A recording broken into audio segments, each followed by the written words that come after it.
The DWA podcast is recorded live to SD card at the old Wrigley Building in Santa Cruz, California. It's the Driving While Awesome podcast radio hour. Oh, God. Yo. Do you guys know what a fluffer is? GTO. Mellow grinds.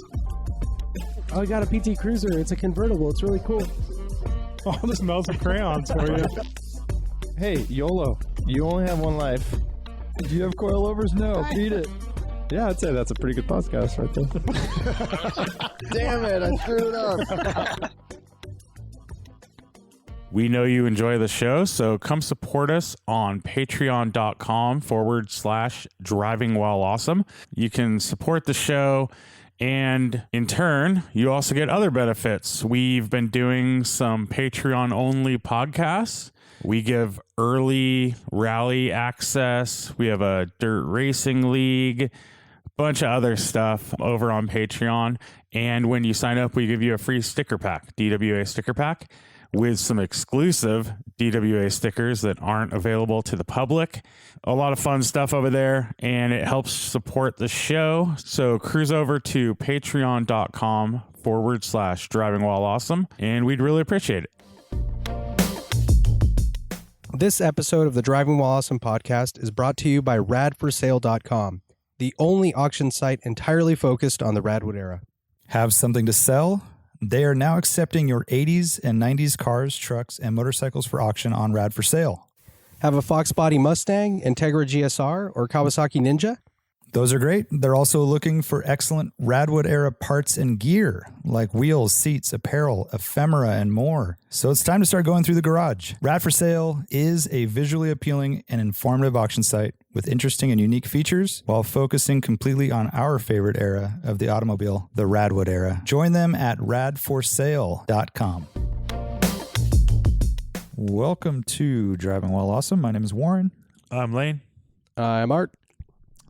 Thank you for joining us. Well, here we are again. Hi.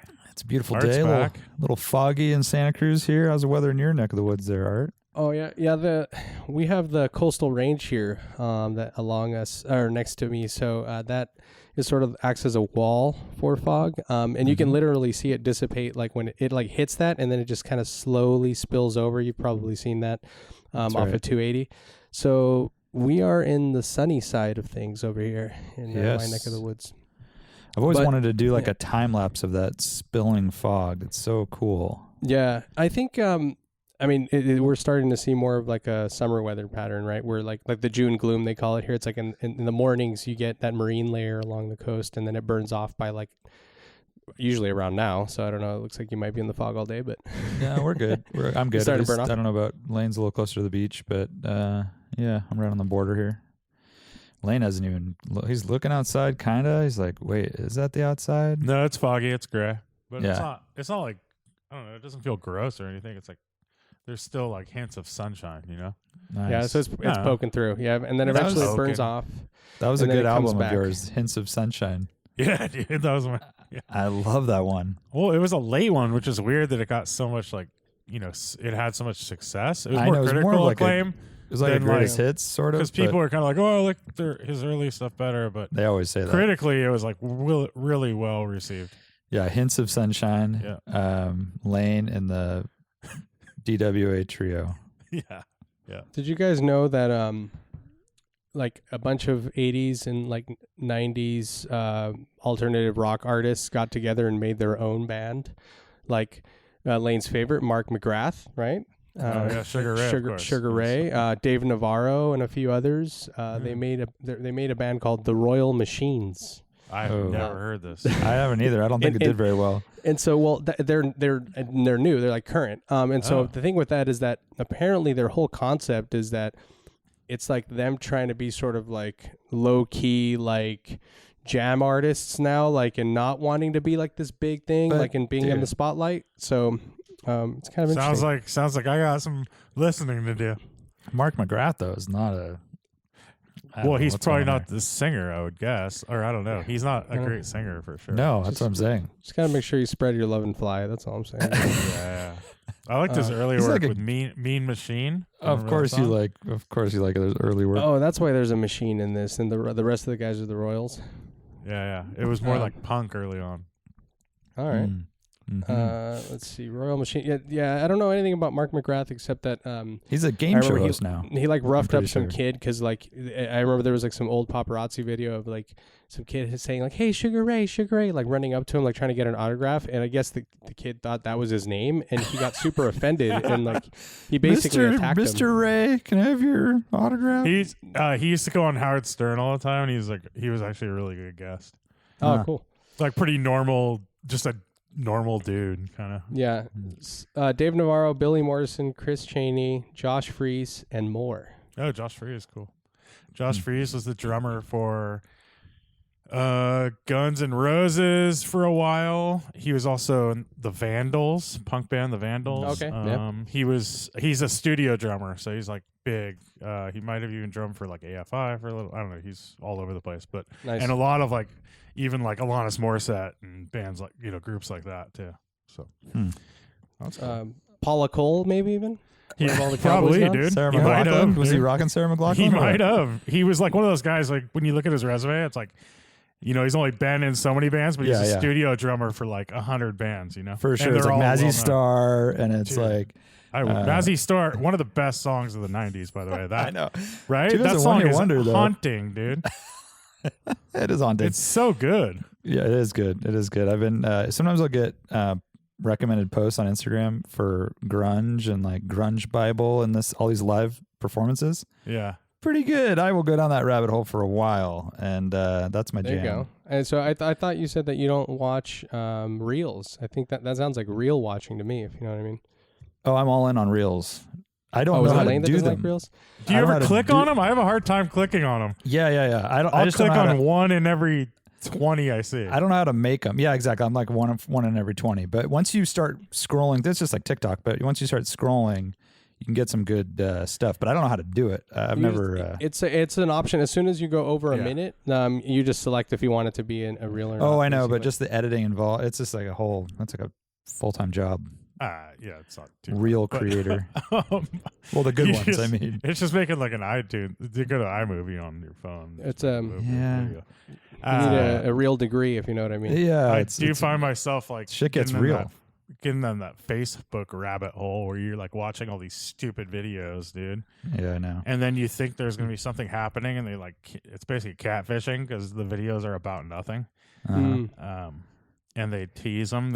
It's all clickbait. They and got that's you, pretty dude. obnoxious. Yeah. Yeah, that's annoying. That isn't good.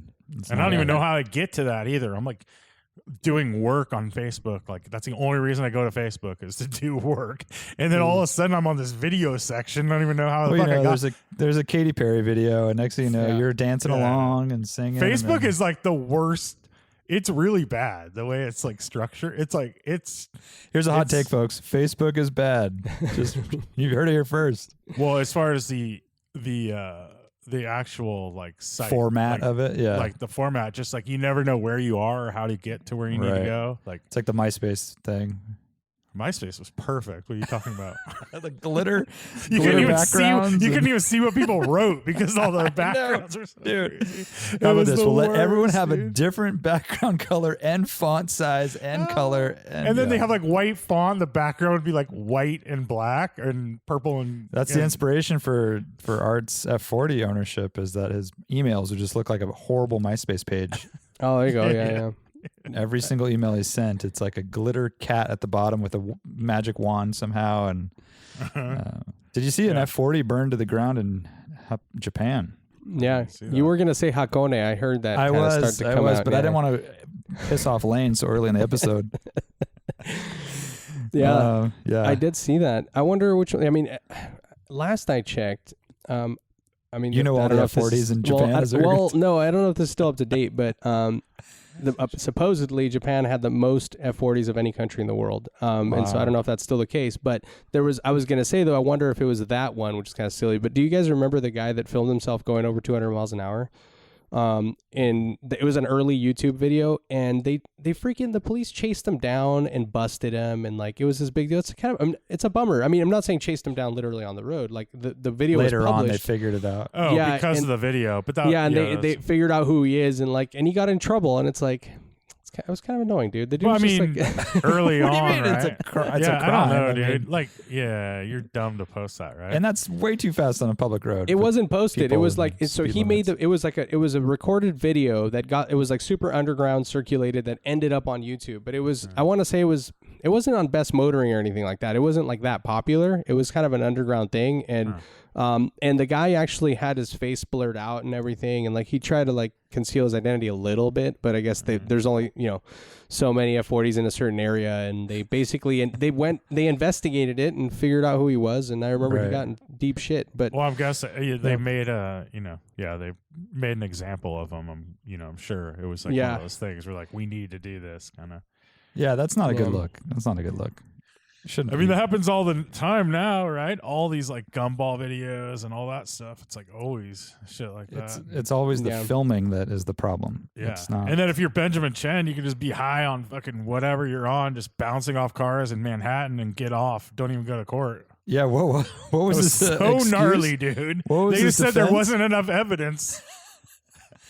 God I'm damn. like, was the thing? and you're they said there wasn't enough evidence to go to court. You're like, dude, are you like, how much But was imagine that the payout, insurance. that buy-off? Insurance companies must have been I know. trying everything, right? Dude, watch that video. Like the evidence is like pretty freaking clear. Yeah. Yeah. it was pretty brutal. That was in Manhattan, right? And he was in a In Manhattan, Carrera like, right GT, early quarantine Carrera GT. just slamming into stuff. Dude, and slammed and then drove down the street after he slammed in it, and he crashed again, and that's where the car expired. it's And probably he tried to escape. car- He multiple times he was trying to get out of it. Or Probably the car's like fault. after that last major crash, he was still trying to get the car to move, and it was barely. so gnarly, dude. And then Yeah.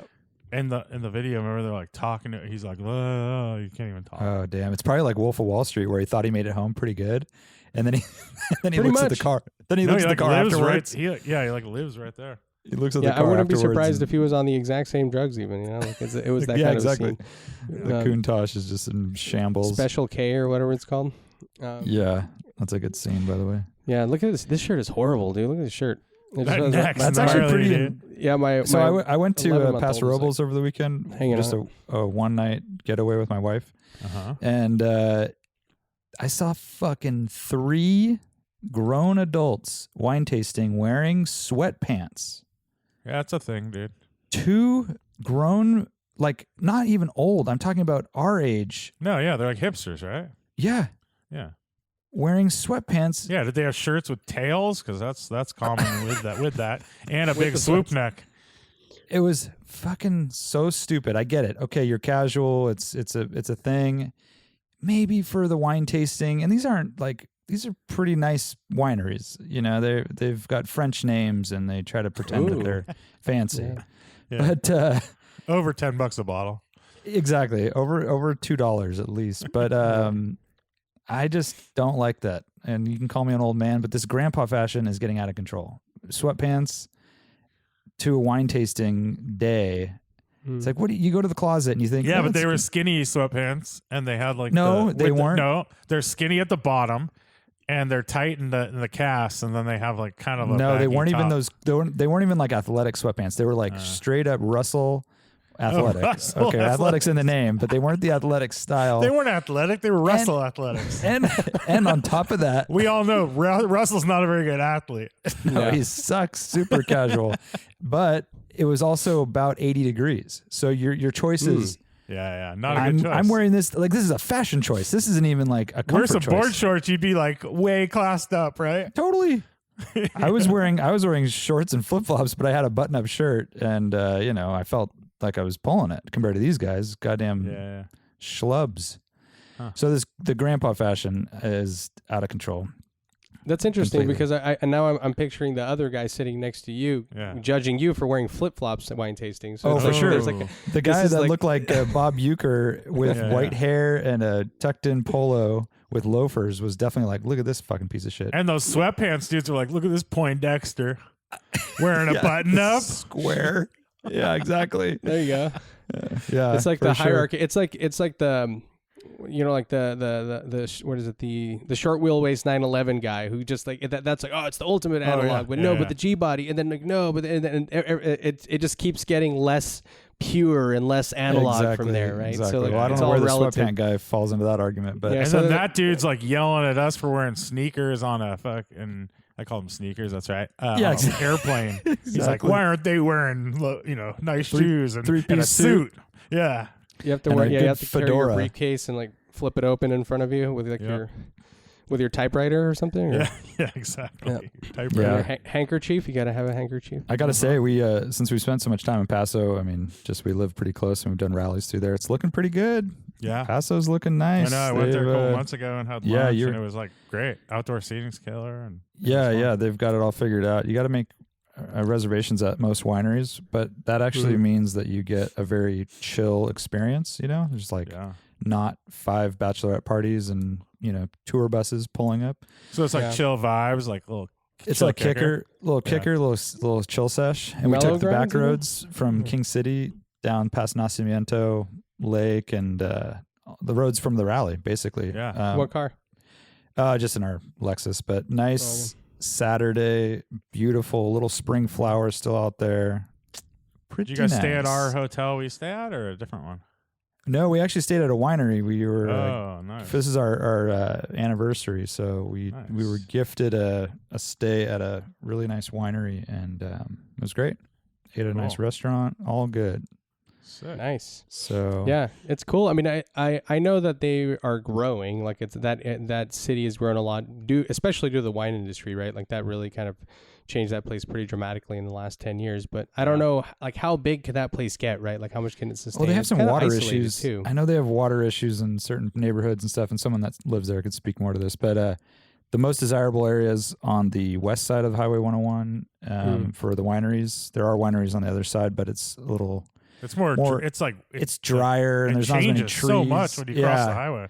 It's like the coastal range kind of effect. You're on the coastal range one side, and then you go to the other side, and it's like almost like It's like Central Santa Valley. Cruz and Scotts Valley. It's like that difference almost. It Right. feels like. Yeah, exactly. So, but you're right. If you look at real estate, if you want something nice there, it is not cheap, and It's there's a gone lot up of so much. big properties, and but it's got a lot going for it. I mean, it's about a 45-minute drive to the coast. You got great rally roads, good wine. Not too far from San Luis Obispo, have a little culture. Like 30 minutes or something, 25 minutes. Yeah, and then you're, relatively close to the Bay Area, relatively close to LA, but it's hot as balls in the summer, and it's pretty cold in the winter. So, can't have it It's all. a just nice little fascinated town, by though. shit It like that, definitely yeah. has room to grow if you go east. I mean, they already have like these big housing developments out there and stuff. It feels full suburb USA, anywhere USA out there. But the good thing they have going for them is they have a really nice little downtown that is getting nicer. And the wine stuff is, I mean, it's not Napa, but it's pretty close, and it is so much more Well, approachable. it's also only one little place where Napa is like right. all these towns. Sonoma, right? and Yeah. it's very approachable, and it's a super quick drive from Santa Cruz, and I love it. I like that Super spot. quick Cool. drive. What is it, like an hour from there? No, I mean it's two. From It's Santa two, but Cruz? it's 2 hours. But compared to going all the way up past the Bay Area to Napa wine country. Oh, I see. or- For Napa, yeah, for Yeah. actual wine stuff. Yeah, I'm always fascinated by like figuring out why some places flourished and became big cities, right? Like, like that place seems, like it could have done well, right? I don't know. Again, there's maybe some infrastructure. There's, as you said, water, maybe, who knows? But like Monterey was the capital of California at some point, and it never really grew, right? Like it stayed fairly small. That seems more of a geographic issue, doesn't it? Well, It's kind of yeah. it's I mean, pretty hilly. San Francisco. They tried to make I forget what the town's called, but it's near Paso before Paso, and you're going south. I always forget. Atascadero. Atascadero. That was going to be. They built that to be the capital of California because it's dead center in the middle of California, and that's why it has an airport and stuff. And that was their whole goal was for that to be the Interesting. capital of Down there, huh? California. And I heard Capitola was supposed to be the capital. Oh, Capitol.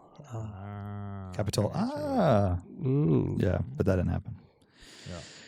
Anyhow, good Anywho. roads down there. Damn good roads. And it was very empty. Even on a Saturday, we drove that whole back section and it was like perfect. So Nice. Yeah, those are RX 330 roads for sure. those are, you got the windows down, Yeah. little satellite radio going, Uh-huh. some Chablis in the cup holder. You guys watch the F1 race? I did. Yeah. I did. Yeah. Did you, Art? Yeah, it wasn't my favorite, No. but it was a I race. thought it was good, dude. I mean, mean, I fucking just race didn't get into it. thinks it's Yeah, good. I do, I guess. I mean, I know. Yeah. I think you You're were a paying closer super attention than fan. I was, maybe. I 'cause, get like, into all yeah. that, though. Like, I'm the person that like a good baseball game is a 1-1 game, dude. The fucking Sure. goes Or into yeah. the 11th and then someone wins. Like, that's a good game. It might be like the most boring game ever for a lot of people, but I think when Yeah, you're you see it when coming. you're but- into it, when you're into something, you find the nuances in it. When you get really involved in it. Unless you're So- like really rooting for someone to do well and they just don't ever do well. Like this is kind of like watching a game, where the Mercedes is so dominant and they just always make the right moves. You always want Red Bull to pull something off like that and have the strategy and also the car to do it. But hats off to Mercedes once again. Just too good. Bottas is a piece of shit, dude. Dude, that move, like where he's like, I'm racing my own race. I'm not going to and you're like, who were you racing, dude? Who were you racing at that moment? He wasn't racing anyone. He was just he was going to get third regardless, dude. He wasn't catching Verstappen. Love to see the post-race meeting with Mercedes and like how that played out. Yeah, they're like, dude, by the way, there was rumors about you leaving before. Now you're fucking out. I know. So, well, that's what's interesting because I didn't see that after the fact. Like both Lewis and the team were like, yeah, we just let him do their thing. And like Lewis said, yeah, I was letting Valtteri do it. I didn't expect him to receive a call, and he didn't know that he even received a call. So he was actually just racing him. And he was like, all right, I'm going to have to make a proper pass here because, in Lewis's eyes, like he had no idea that call had been made. And after the fact, he said he didn't see a problem with that. So they didn't see it as an issue. And I guess it's just a conceptual thing. It's like, even if you're not racing for position, it's just like the fact that he's a racer and he wants to stay ahead. Like, I don't know. Yeah. He but wasn't I mean, going to though. He knew that Max was coming up on him at a rapid pace and a second ahead of him per lap. He knew all that stuff. Like that's for sure. And for him not to like move over for him, and he was given a call that he was coming through, and for Valtteri to say, "Oh yeah, I wasn't gonna let him pass," you're like, "Really, dude?" Like, I don't know, dude. That's like why you're there in that position, like, and that's why Red Bull. I mean, Perez isn't there, and that's why. But based on that last Drive to Survive, Bottas is pretty straightforward. He's like, I'm just going to take care of me Yeah, I now. know. I'm just doing what's good for me. I don't care about all these other But things. in that so. case, he wasn't even racing Hamilton, dude. That's the whole thing. It's like he wasn't there to race Hamilton. They were on like totally different that's what the thing is, schedules and everything. He wasn't going to hold him off forever, no matter dude, what. It was right? just like it was just holding him off so that they maybe couldn't win. Yeah, probably just a little bit of pride saying, I'm not going to make it look like I'm just letting you by. Yeah, and then it just was still so easy for Hamilton to pass him. I know. Like, okay. I don't even know if Verstappen had hit the lap right after Hamilton did to get tires. I don't know if he could have held him off or caught him.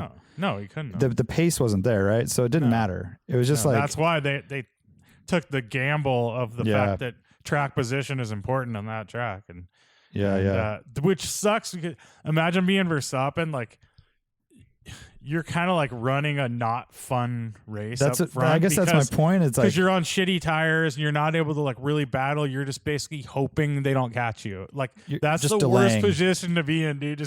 You're the lamb, dude, just running, and you're like, I hope they don't get me. Hope they don't get me. Which is kind of how I watch the race. I'm just like, there's just nothing they can do, and that's kind of what he said at the end, right? He's like, I was a sitting duck. It's like, what was there was nothing I could do, and that was just he knew it right away. So like, you're just hoping for something bad to happen to the Mercedes, a failure, a flat tire, or whatever that you can keep ahead as long as possible. But I mean, what or are they held pass up with by back markers and Yeah. crashes There's other into Marzipan. They like give Marzipan a couple pennies and Exactly. I know, right? Well, or at this point, it would be more Marzipan paying because he wants the publicity or some crazy weird fucking who knows? Because he's got the money, right? But yeah, it's I mean, as per usual, yeah, there was some activity in the mid pack and everything. I was stoked to see Leclerc do well. Like Leclerc, I'm a Leclerc fan. I've said that before, and I think he's a fantastic driver. And they it's barely cool to showed see him. do well. I figured they'd highlight his drive. He wasn't a little racing more. anyone. I know, Yeah. but That's why, because he was just like out there by him. He was kind of like a comfortable fourth place. Like right. there wasn't anyone ever on his tail, and he wasn't really moving up on. He wasn't like close to beating Valtteri, so he was just kind of out there running his own race the whole time. And Ricardo had a good weekend. He had a great weekend, yeah. Yeah, Compared to fifth what he's been having. Or what did he Sixth. finish? Sixth. Yeah, qualified well and all that. Yeah, it wasn't a bad race. It just was. I you think could just for see- that racetrack, it was like a great race, but that's saying, that says more about that track not being a great track to watch racing on than anything else, Yeah. Yeah. Well, good luck to Red Bull. It's going to be tough. They're only 14 points behind, though. Yeah, they're still in the game. I mean, the thing that always fascinates me though is like, I want to, like, I've talked about it before, but like I want to sit almost with like the engineers like ahead of a race, and I want to see how they strategize, because I imagine that a lot of this shit is like actually computational, right? It's not like they're sitting there with a fucking pencil. It's like they enter all of these different scenarios, or they have all of these different scenarios, and it's like, okay, well, we understand how the car is affected under these circumstances, and then this racing condition, like this temperature, this, blah, blah, blah, blah. Like you would think it would be super scientific, right? Like for them, like not to know which tires to use and when to do what, it seems like so crazy to me, but maybe there's still a big human element there, right? I think there is. Well, they said a big part also is that the track temperatures weren't what they were used to last year, and then they didn't have them during practice and qualifying this year. It was totally different during the race. They didn't really have the calculations right for that. And then that is because they have race strategists are doing all this stuff. They're going through every strategy and how it's going to work out and what's going to happen, so they kind of thought that a one stop would work, and obviously the degradation was higher than they had anticipated. Mm-hmm.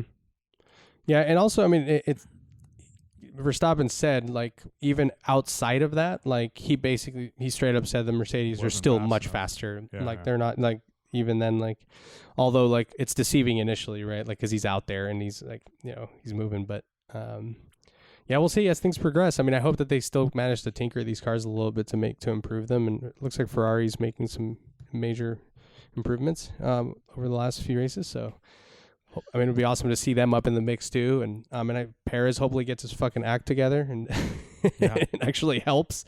I know. Because that would be it'll make it so different if like Perez is actually like up there, in battling for third place. And they need it. I mean, speaking strategically, right? Like he needs to be in the mix up there to help. They wouldn't have done that if he was up there. Yeah, exactly. So when's the next race? 2 weeks, 23rd, same day as DWA Morning Motors at the old Wrigley building. That's right. That's right. How's that going to play out? Santa Cruz, California. I don't know. I was trying to figure out how I can. Well, I guess you have to watch it before. Is it another early start? Where is it? They're always, dude. It's Monaco. Monaco, yeah. So it'll be the same rough time zone. So 6 o'clock in the morning here. Yeah, you might be able to catch I'm it. trying to see. It's a 2-hour race. Will get you done by 8, right? Or I don't know. They're always a little longer than that. But. Right. Interesting. Yeah. I like Monaco, but no passing usually, right? I know. Qualifying is really fun there. That's true. Yeah. Yeah. What's his name? Nelson Piquet is like known for saying the bicycle thing. He said that Monaco is racing at Monaco is like riding your bicycle in your living room. It's like, and that's when cars were smaller, Now they're like visibility. twice as big, dude. And you can actually see the whole car like from your driving. Now you have a halo sticking up. Yeah. You see the PK crash a couple weeks ago at the Monaco Monaco Historics? No, I didn't see that. So he was in the Ferrari. I forget which car it is, but he. Oh no, sorry, it was Villeneuve. Right? Villeneuve? It was Villeneuve. No, it was Jean PK. Alesi. No, it was a Lacey. It was a Lacey. Yeah, I saw the whole race. That was. Yeah, going but from- did you watch the race? You guys should watch the race. It's killer, I watched a lot dude. of It's the actually a good race. I watched a lot of the qualifying for all the different years and stuff. Oh, okay. Yeah, so I only watched that race, and it was I can't remember the guy that was in second place. I That don't was remember. second on the grid, but he's like done touring Was it car the racing. Hunt car? No, he was in the Lotus John Player special car. I think it was the okay. Lotus 77, and then behind him was the McLaren, and that was someone else. And it's complicated at the end. You have to watch it, but basically that crash was really weird because it wasn't him. He was actually bumped by someone, and the guy like ended up like getting away with it, and then he didn't. And you have to watch the end. It's really bizarre. I mean, I saw a little bit of, and it looked like he maybe like lost power or something, and that's why he was hit. like the mischief or something. Yeah. Yeah, it's Because all of a sudden confusing. he slowed down, and then he got hit, and that pushed him into the wall essentially. Yeah. So, but it was cool to watch though. I mean, because it was them two just battling it out for most of the race, and then the third place guys started to kind of close in a little bit towards the end. But yeah, it was fun. Those are not They were my actually favorite era, racing but, too. It Yeah, was they like- were. I mean, they it was were racing. pretty solid. Yeah, it was like, Yeah. and you watch them, and you're like, man, this is they're really involved compared to like modern cars. You know, it's like watching that Senna qualifying lap at Monaco, where you're just like, holy shit, you know, and they're having to shift through the gears, and they're just like manhandling these cars, dude. No Yeah. traction control. Yeah, Nothing. no. just- Well, new cars don't have traction control either, but Yeah. Oh, that's true. These- actually, but The 89 Yeah. though, like the 89, the one that you're talking about is the 89 video. yeah. But these cars, like they're also NA, you know, like I feel like Yeah. when like I was thinking PK like driving like a BT52 in 1983, which had like 1500 horsepower in qualifying trim and like the craziest turbo lag ever. Like that's a hard. whole other level, right? And the cars are small, but like then you have that turbo lag, which makes it super challenging. I'm sure they would tune it as close as, you know, to lower the power band or whatever, Hey, make it all right, like short spool up. wheelbase, Short wheelbase, short wheelbase, a lot crazy power. Yeah. So that must have been fucking ridiculous, right? Like imagine like anticipating for how far ahead you have to anticipate the power to kick in and Yeah, all that shit. I know. Think about how bad like street cars, like turbo street cars, were from that era when you drive them, Mhm. and then like put that 10 at like times 1200 horsepower, and yeah. you know, So as a matter of fact, I mean, so the 84, the famous 84 race, you know, where like Senna almost won, and the really wet race. yeah, where it was where they stopped it the lap before or whatever. Yeah, they stopped it. I think I don't remember how early they stopped it, but they stopped wanna it. say it was Oh, like- you mean the lap before he passed them? Yeah, Before, yeah. So the NA cars did really well in that race, and typically you if you watch the races from that era, like the NA cars do well because they're more usable, right? Yeah, they have power coming out of the slow speed turns and tractability. They have traction and stuff. Yeah, yep. Makes sense. Yeah. Yeah, so those actually did well, but the that race in particular, remember the Tyrrell that we saw at Sonoma? And it Yeah, that all was a disassembled? non-turbo car. I remember That was driven by Martin Brundle in that race, and I think like he was third or fourth or something. And like Martin that. Brundle was always pretty good at Yeah, at Monaco as well. yeah. So that car did well in that race. I want to say it was like third or fourth. I can't remember, but kind of random stuff. Yeah. Monaco's rad though. I still want to go. I mean, I know it's just for the Yeah. spectacle of it all, right? Like, yeah. Well, that's the Full thing. I think when Miata. you're at, from what I've experienced being at races, it's not.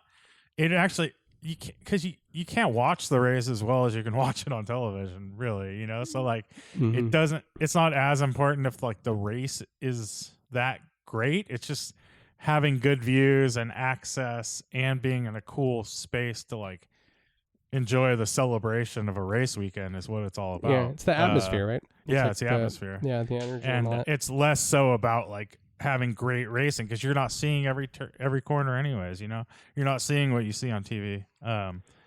Yeah. So it's ideally, just- you're in a location where you have a big screen in front of you, and you're got a cool like an exit to some turn where you see them haul ass like for a few seconds or something. I And remember on a yacht for sure. The that last helps. race I went to was Canada in like 2008 or something, and we had like the little mini. You could like rent these little like TV things back then, and then Okay. you had headphones so you could watch the feed. Yeah. and then you're also watching from wherever you are, like getting super Yeah, that's the way to nerdy. do it. Yeah, for sure. Because as you said, otherwise you get like a little snippet, right? Uh-huh. Yeah. Yeah. Yeah, we're like, Warren and I were on a call yesterday with a racetrack somewhere in this country to do something in the Midwest, possibly for Radwood. And that was one of the things, is that we would like to do an on-track exhibition for this Radwood event. And like we asked, it's like, what is a good layout or a good setup to actually have the cars be visible, because like, if it's a really big track, you only see them. If it's a few cars on track, you see them like, once every few minutes. So like, yeah, that is definitely a thing. I see why that's a major draw for NASCAR too, right? For the oval tracks, because you have like this kind see the whole thing, of gladiator stadium, like, and you see the whole thing, and it's like this whole vibe. What is that little tiny one? Fuck, I can't remember if it's Bristol or I think it's Bristol. Is it Bristol, where it's like it looks like it's built up super high and it's tiny? It's like it's so like a rad. little tiny oval at the bottom. Yeah, it's like a quarter-mile oval or something. Yeah, It's crazy. Have you guys seen the new NASCARs, dude? The 2022 cars? Yeah. What do you guys think? Pretty predictable. I don't know. What do you think? No, I think it's fucking awesome. I think that they actually finally are allowing the cars to look like more like the real deal, like instead of just a generic shell. And so there's more design. They have a real diffuser, like a beefy diffuser. So they're basically modernizing them. And I think that, in some ways, it's cool to see a little bit of technology. In a where So they went to front wheel drive and automatics. Is what you're saying? I think they went to sequential gearbox. That's a big deal. And like cool aero, and they look amazing. I know. I just wish they were based on the actual, like instead of a Camry. They're still based on Camrys, right? Yeah, there's a Camry. Yeah. It's a pretty cool looking Camry. I know. But I guess it works, right? I mean, it's like you think about. What is it? Is it still the best selling car in the country? I mean, like if you're out, if you're a NASCAR fan, which is what it always was, right? It was like, it was always the sedans and like the normal cars that race on Sunday, buy on Monday kind of stuff, Yeah. I wish it would be like homologation though, where they would need to build a few of those. Like if Toyota had to build a rear-wheel drive manual transmission sedan with a V8 to compete with the new Caddy, that would be cool. I'd be down with that. Yeah, a lot of people complained about the sequential gearbox because they've been manual three pedal cars for so long. And so I don't know. It's a full on race car. It is cool. I definitely appreciate that. But I mean, they're modernizing all these other elements. Like I figure, I think it's pretty cool. It goes. I mean, it's still something that you shift, right? It's not. That's cool. And I really like that they look more like an actual car too. Actually, like it looks a little more relatable. So does that mean? So do you don't have to clutch during shifts, but you probably have to clutch out during the start, or how's that? Probably, yeah, that would be my guess. They do have a reverse. Yeah.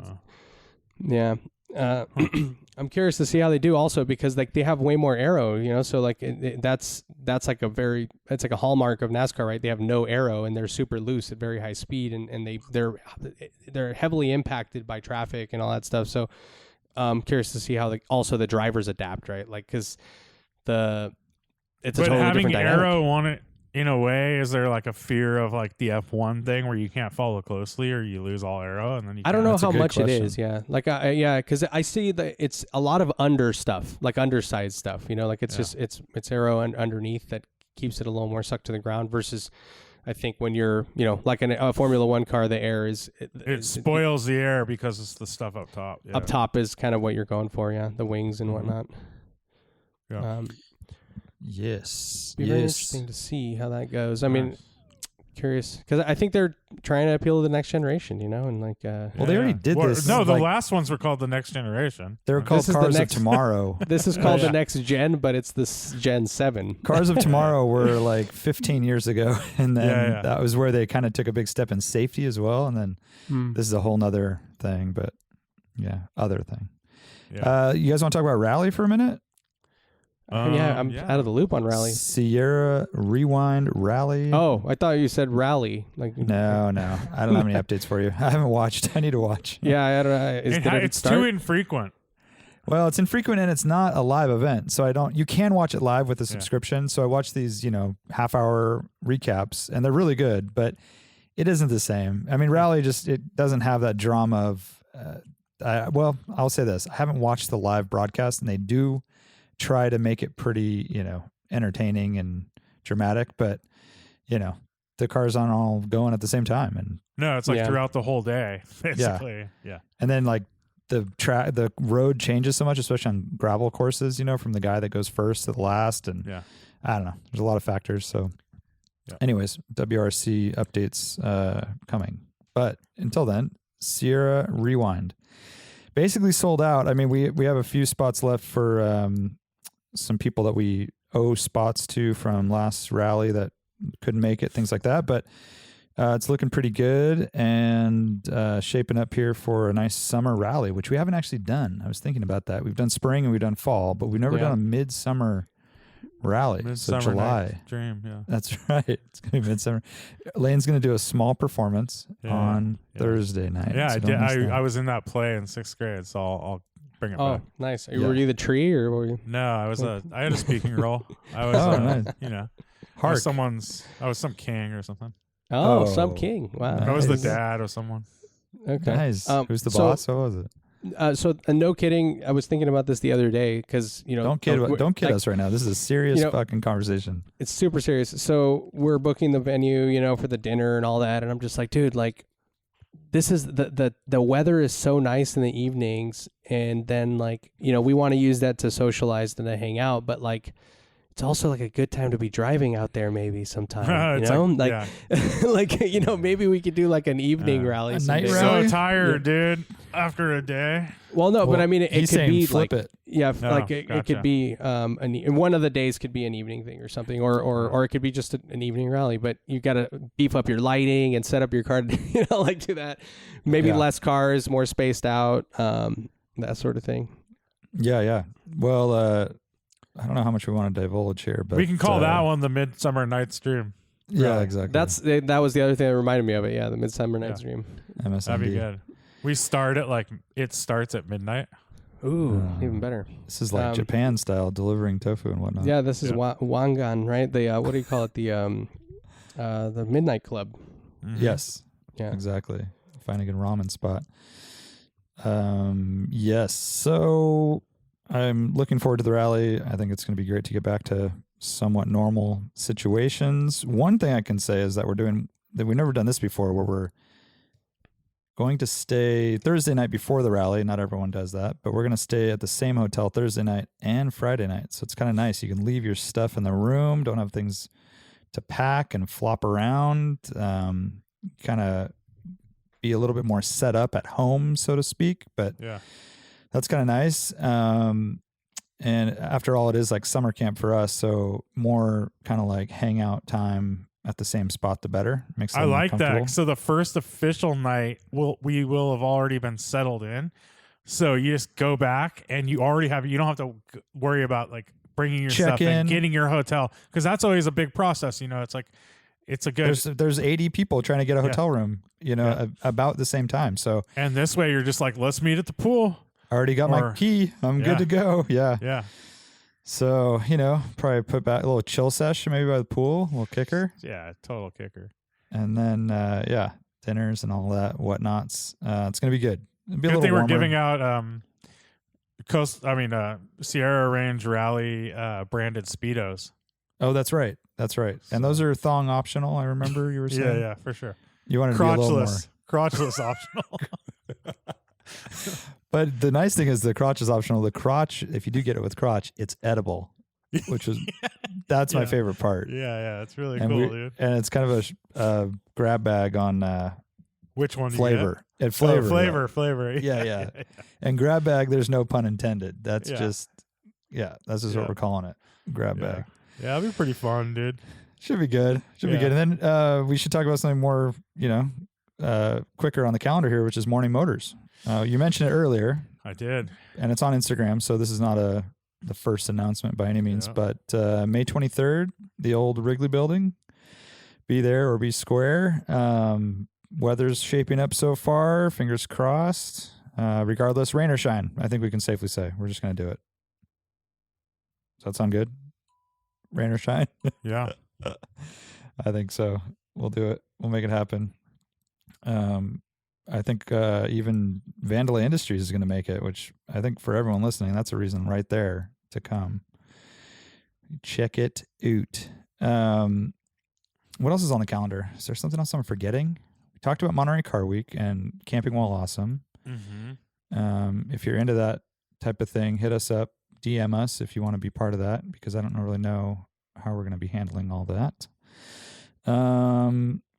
And we have a fall rally coming up as well. So if you missed out on this one, there'll be a fall rally, which is probably going to be in either Northern California, so north of Sacramento, or Central California, but kind of need to discuss a few options with that. And we'll announce that pretty soon. Yeah, I hope to Officially? get that one. I hope to get that one in the next month or so, something Yeah. like that. Oh, what's up, Art? Oh, Art, you went to Hawaii. Was there any? Did you see any cars at all on your stay? No cars at all on my stay. Just golf carts and airport shuttles.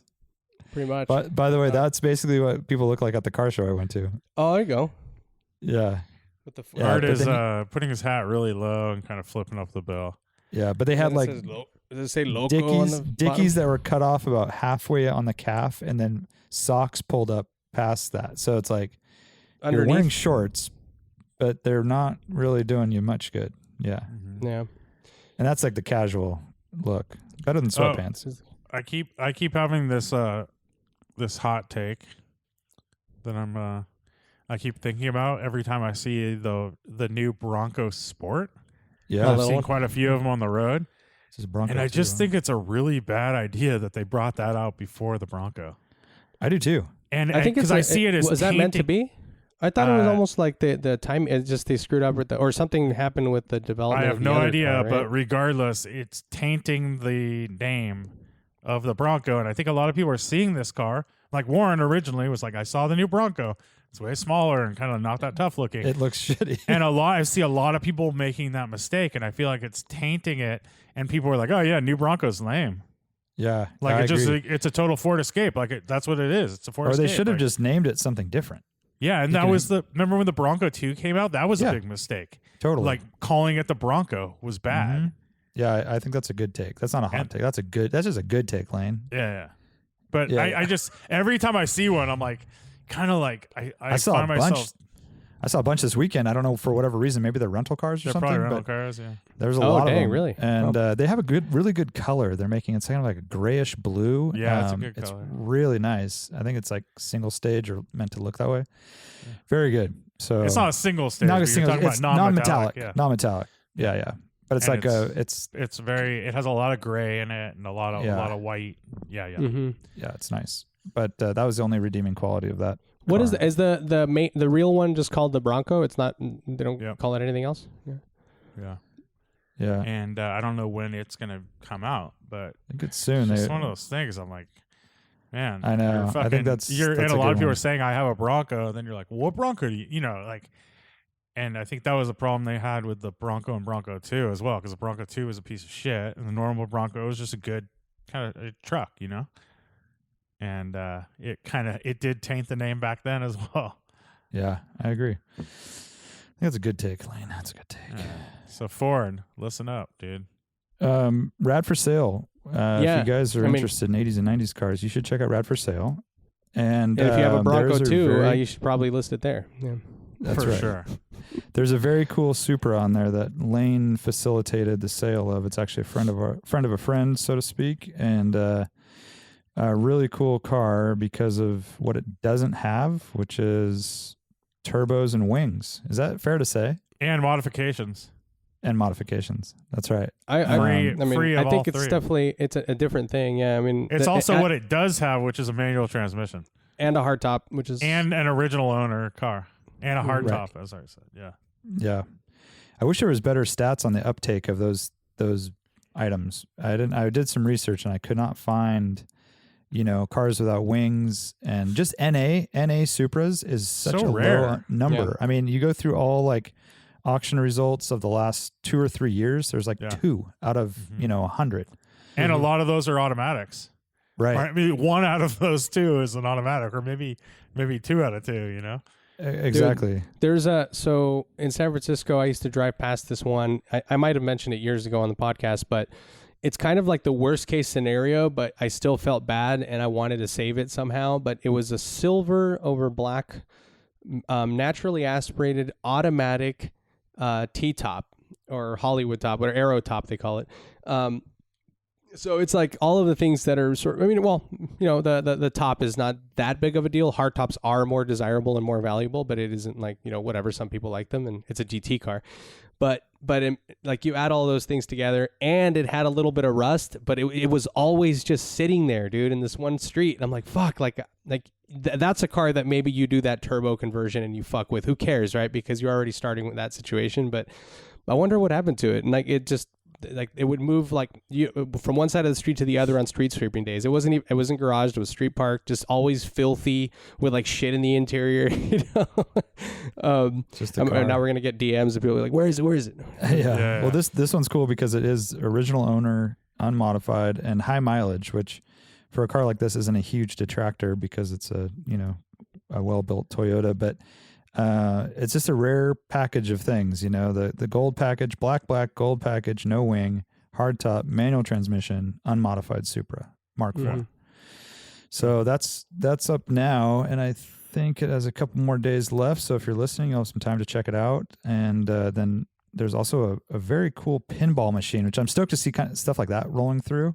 Yeah. And I've never seen one of those in person. Have you guys? No.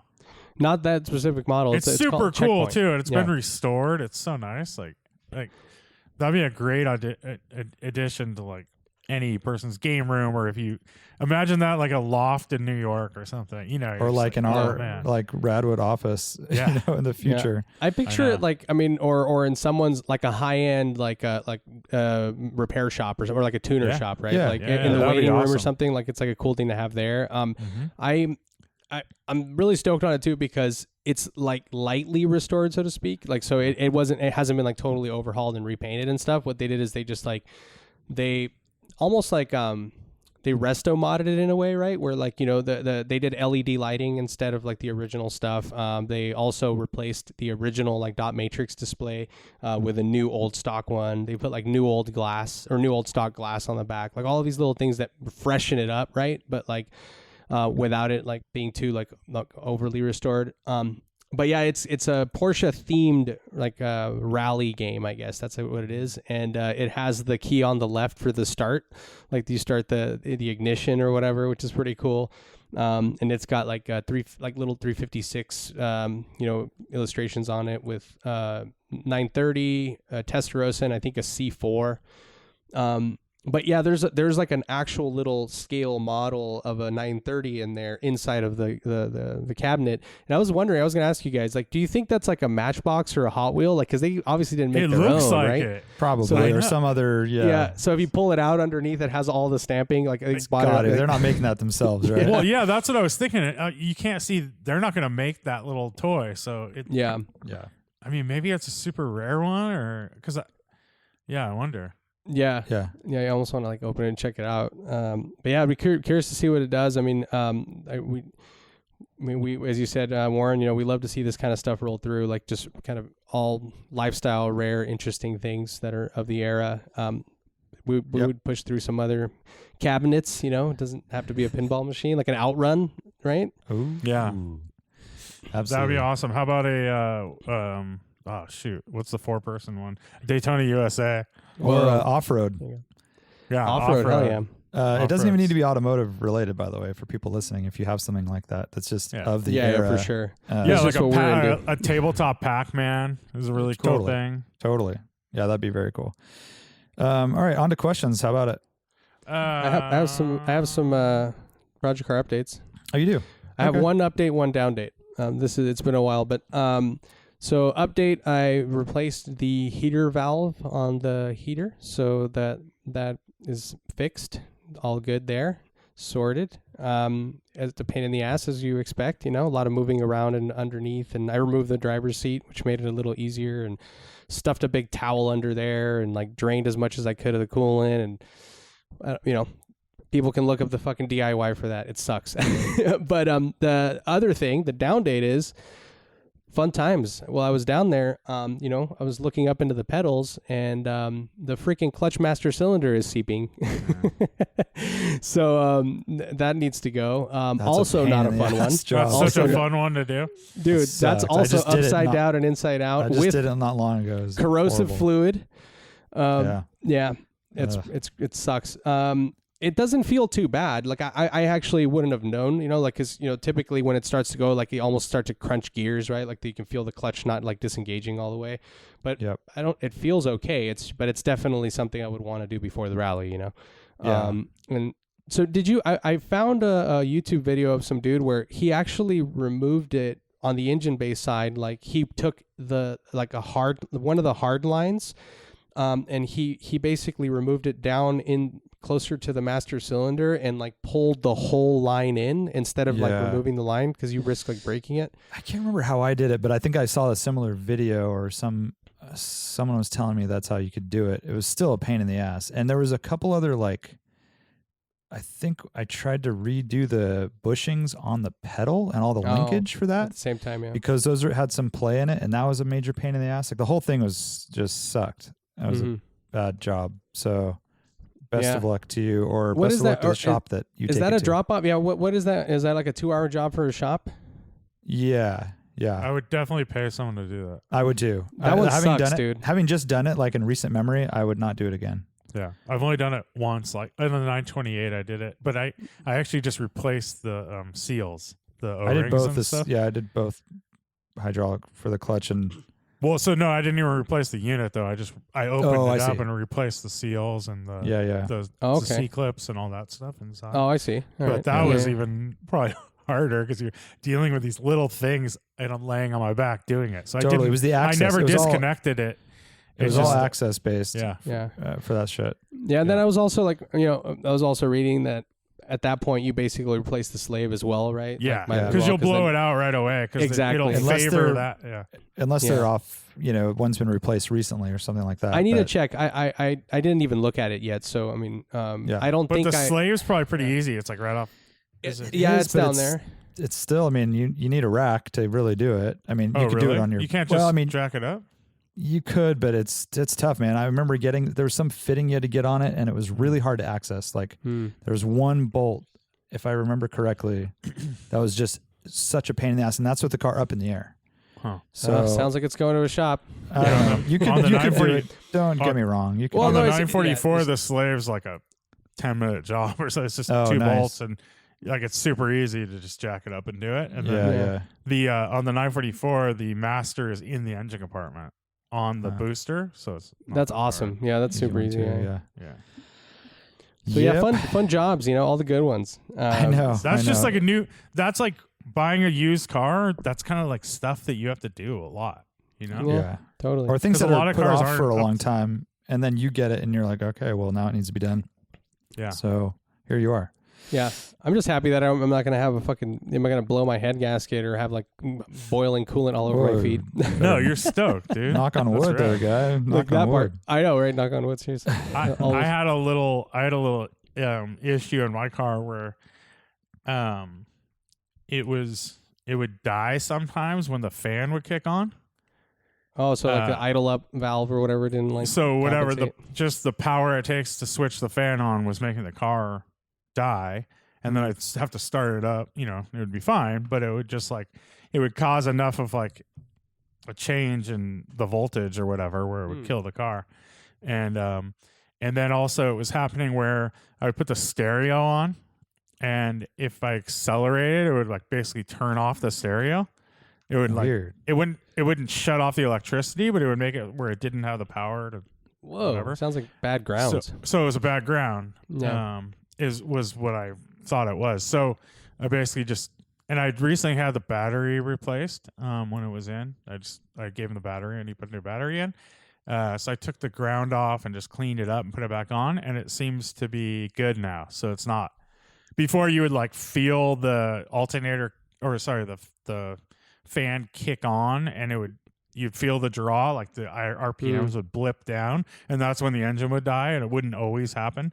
And so far since I like took the ground off, and then I took the ground off at the engine compartment, and I cleaned both of those and put them back, and and it hasn't had that problem. But it was definitely one of those ones where you're like, it was, definitely annoying. And then I was in a parking lot at one point. I turned it to aux, and it didn't have power. So I was, that was another sign. It was like definitely not. It just wasn't getting power at that point. So yeah, that seems to be fixed now, which is nice. And when that happened, when the aux, when I didn't have any, I was like, oh shit, there's no power at the car. I was in Oakland at a Home Depot, in a Home Depot parking lot, and I was pretty like worried. For a second there, I was like, fuck. And I was meeting the owner of the Jaguar, of this 52 Jaguar XK120 that I shot, took pictures of for Bonham's auctions, and I was like on my way there, and it was just a whole, oh shit, it was on the way. Scared of all that. You're like, ah, shit, dude, all this shit, You're instantly looking for cars to buy. Like, yeah, exactly. Yeah. And I didn't have so the situation was I was at Home Depot because my phone, for some reason, I didn't charge it overnight. I have one of those little charge pads, and it's kind of annoying. You have to put it on perfect. And my phone was about to die, so I went to Home Depot and I didn't have my little charge pack, my battery tender in the car. So I had to buy something to plug into the cigarette lighter or whatever, and I bought one of those. I don't know if you guys have seen them. They're like a quick charge, like a disposable, good for the environment, some bullshit. But a disposable little charge pack that gives you like 4 hours of juice. So it charged it up to like 50% or 40%. But they're like $5.50. And you and throw you throw them it away? Yeah, they Oh, come with a man. little lightning cable sticking off of it and everything.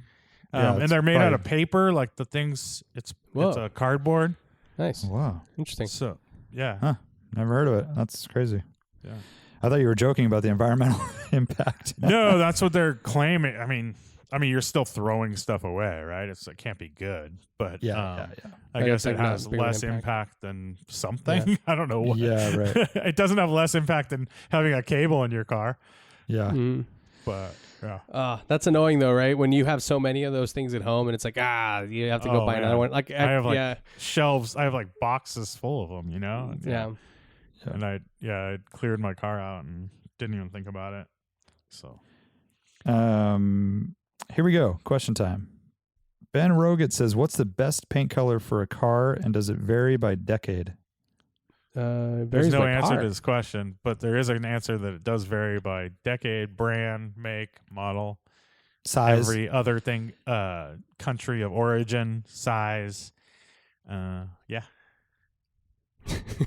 Right? Seriously. I mean, yeah. dude, like a off whitish yellow would look like shit on a new car, but it looks great on a Jaguar XKE or or something or like a that. W123 Mercedes. Yeah, exactly, or an MGB. Yeah, there's so many.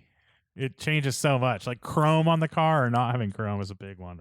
Right? Yeah. Yeah. I'm actually not a fan of, like I've mentioned before, but I really don't like bronze it, the BMW color. But that color looks really cool on old classic cars, right? Metal bumper, like it's a light metallic gold, like it looks great on some of these. I mean, even I think like a short wheelbase or a long nose 911, long hood 911, those look rad in like those light pale gold metallics. They look beautiful. But for some reason on BMWs, I think it looks gross. It doesn't work. Bobby Reed with the car says, "While driving to Eastern Washington a few years ago, I witnessed the Washington State Patrol pull over a car for driving 65 in the left lane of a 70-mile-per-hour zone. What is the most satisfying cop pullover you've seen?" That's a good Man, one. I would love for that to be a thing in California. That is just I would love Something to be has to a highway change. patrolman and just focus on that all day. I mean, can you imagine how many tickets you would give? and just get the word out. It's like, dude, you're gonna get a ticket if you drive slow in the fast lane. You better get over. or passing on the right also, just like both, just get them both.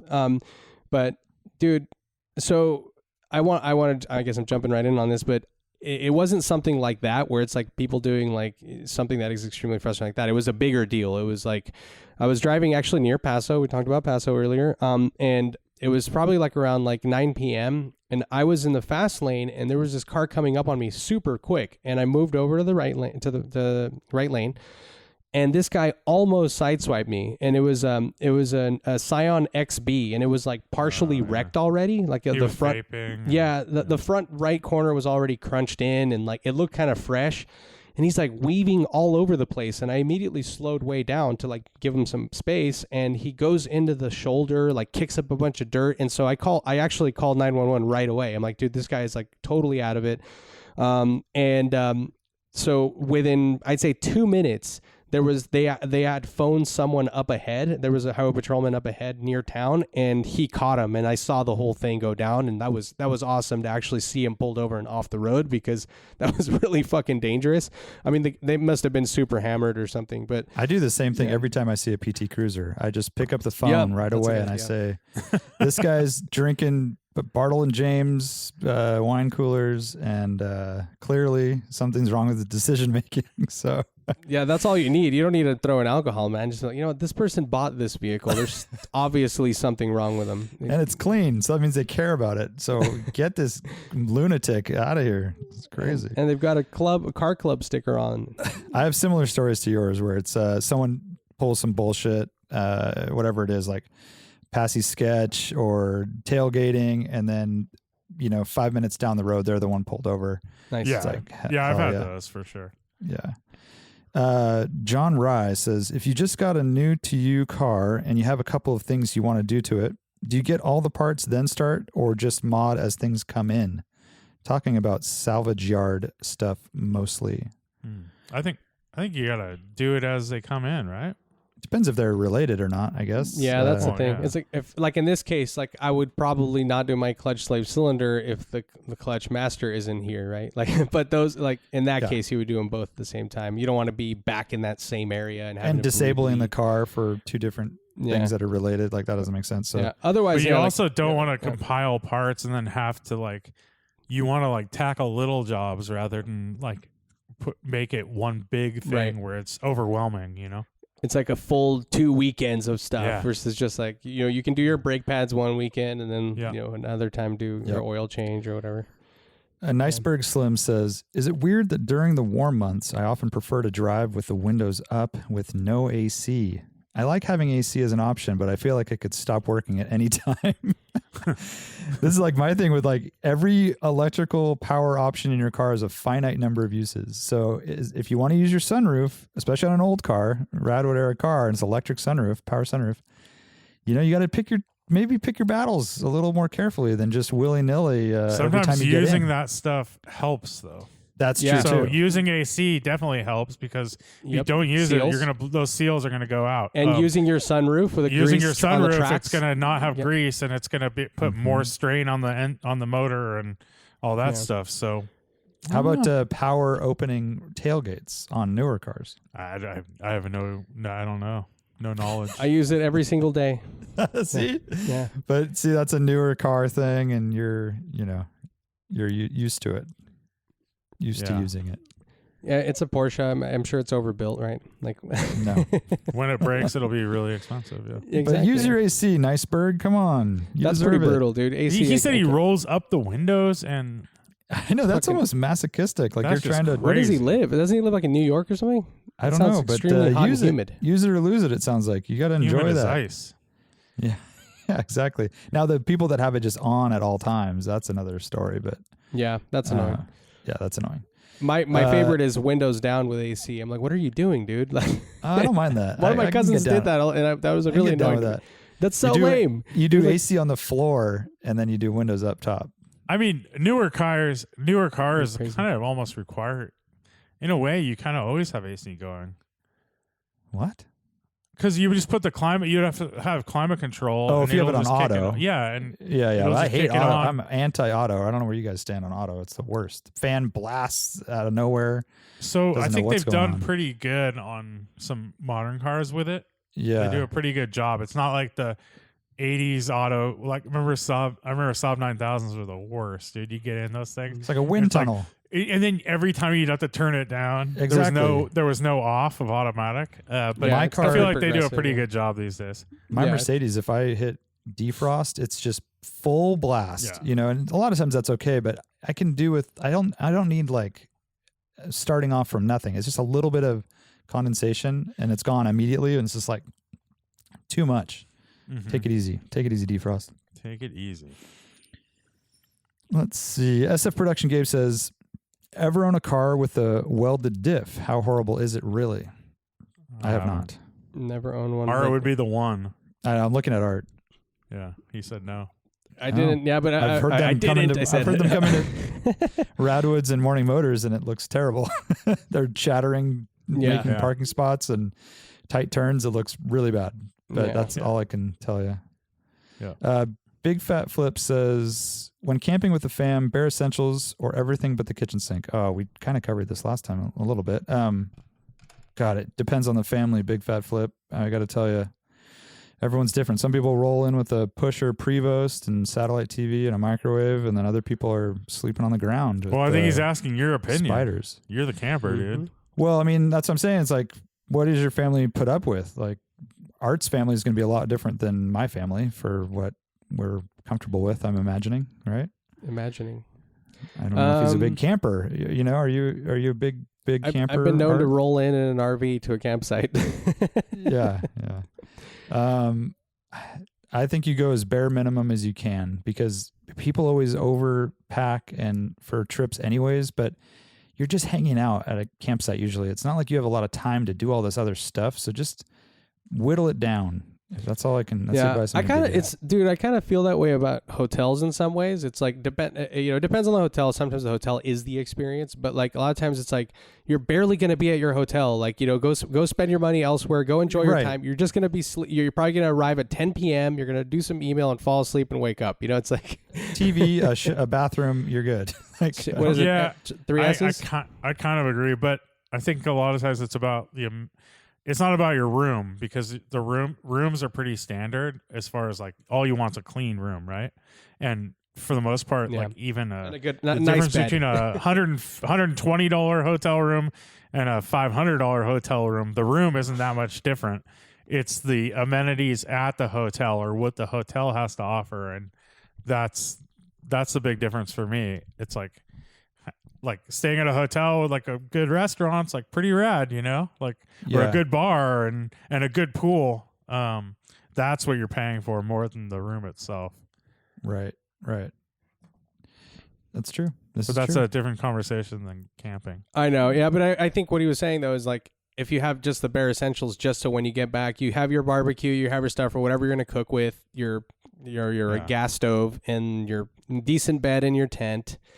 And you're fine. What do you right? really need? Like, what's the important stuff? I think the one thing I'm not a big camper, but when I have gone camping, it's like we talked about this in the last one, but it's like I think you can never bring enough comforters and pillows. Doesn't hurt. And I think those are things where a lot of times you don't bring enough of those. You're like, people bring a sleeping bag and a camping pillow, and they're like, and that's it's nice fine. to have a blanket to put on the ground before your pillow, before your sleeping bag, and then maybe have another comforter on top of that you could also double as a pillow and kind of that's where you should really be thinking about, is that kind of comfort oriented stuff. But the people that overpack like snacks, and they'll, like my wife and I are probably victims of this too. We'll go to Trader Joe's and it's like, well, chocolate covered pretzels, we need those. We need the chips and queso dip, and also this other thing that we would never eat at home. You know, like we don't even have the time to eat that stuff, but we got to bring all that stuff, and then we end up bringing all of it home. You know, we have like. Although that is part of the experience of camping, right? It's like because you are just hanging out, so you're eating this stuff that you normally wouldn't eat. You're kind of create these use cases. You're like, well, we might take that walk down to the cliff with the view, and if we do that, we're going to need s'mores. We need this 5 pounds of granola. Exactly. Chakor says, what is the most pointless option on a car you've owned that the first owner ticked the box for? I would say my seats in my Mercedes-Benz are the dynamic seats. Oh, yeah. And they're also like the first generation of those seats, and they don't really work anyways. And they're just like, I'm sure they were an expensive option. I bet it was part of a bigger package, not just the seats alone. And the ventilation is really weak on them. They're ventilated, air-conditioned seats, but you barely feel them compared to like a Ford of the era. Those things are like ice cold. These, you don't even know they're really on. It's more of just like feels good because you see the blue light on the dash. But otherwise, it's like The pulsing massage is pretty whack. The bolsters are supposed to increase as you go around turns, but they don't really work quick enough. The whole thing is just it's like you're already going straight and you're being pushed over. Yeah, exactly. It's like, oh shit, wait, I forgot. And then it's over. But I don't know what the new ones are like. I know BMWs are pretty good, but I haven't driven in a brand new dynamic seat Mercedes, but I'm sure they're much better. And that was an expensive option. I imagine that package was a lot. Yeah, sure. Especially on a 320. Like that was the base engine too. So someone like optioned this car up for, it's not a V8 or anything. Yeah.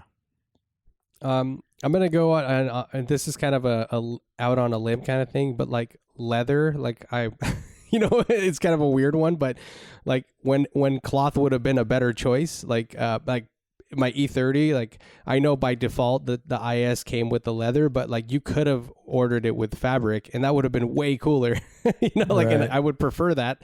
It's not necessarily like checking a box for air conditioning or stereo or stuff like that, but I can't think of anything else. That's just one that has been pretty consistent, where I would prefer the cloth option when it is available.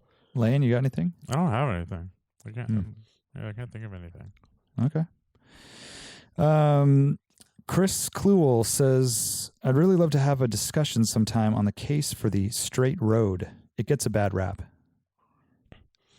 Yeah, I think we might have to have this conversation with Chris, because I don't know what the hell he's talking about.